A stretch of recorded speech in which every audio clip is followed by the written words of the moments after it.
And tell me about your story. I mean, I wish we went through this at the start, but how did you get from where you were to where you are? If you'd like to Oh, share. I was look.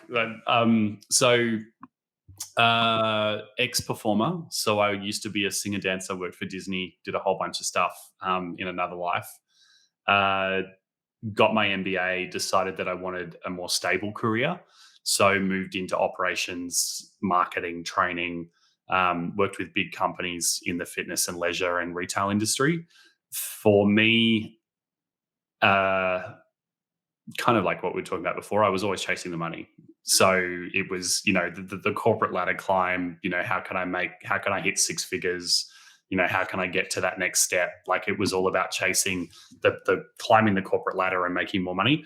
I hit a brick wall when I landed a big role, like two levels away from CEO. And Oh wow. um, uh, my boss essentially said that I was never going to be able to take longer than 2 weeks off because they needed me too much. Someone who highly values freedom, that was not a good thing to say. And there was just a lot going on in the business that just I was working pretty much 24/7. Couldn't switch off. That's when the drugs and alcohol came in because that was the only way I could blank out on weekends. Really, really destructive behavior. And essentially came to a point where I was like, right, if I don't change, I'm not going to be on this planet anymore. I had no idea what I wanted to do. So at that stage, I was like, right, all I know I want to do, again, coaching, what's the next step? The next step for me was quitting my job. Like, do whatever I need to do to get out of this so that I can figure out what's next. Moved back in with my folks at 31, was living in their granny flat, driving Uber. That was how I paid for my coaching course and paid for coaching as well. And yeah, kind of started to move from there. So Level Up was built in a granny flat in Melbourne.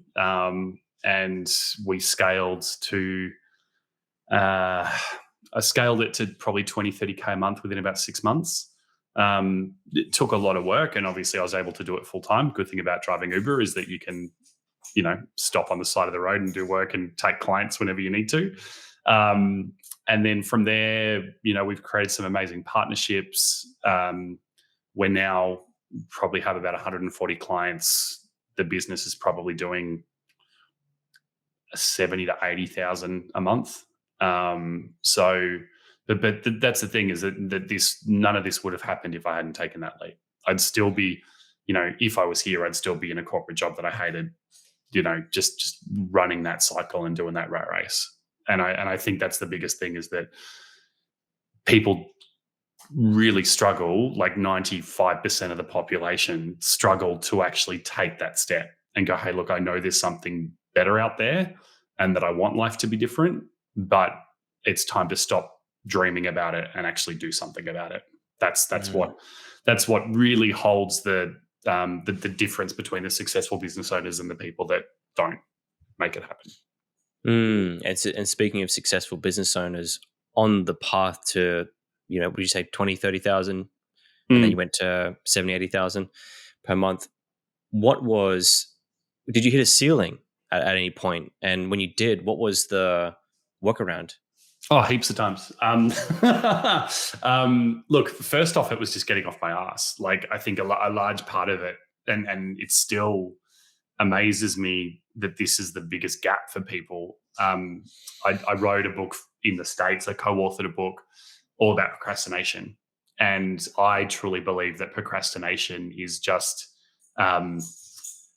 habits that no longer serve you that you need to change. So for me, I'd watched every single sci-fi fantasy movie on Netflix. I knew I could be doing stuff to grow my business, but I'd much prefer to be on the couch playing PlayStation. Like, you know what I mean? Like there were just those habits and the recovery from the burnout and breaking those patterns to get to where I wanted to be next.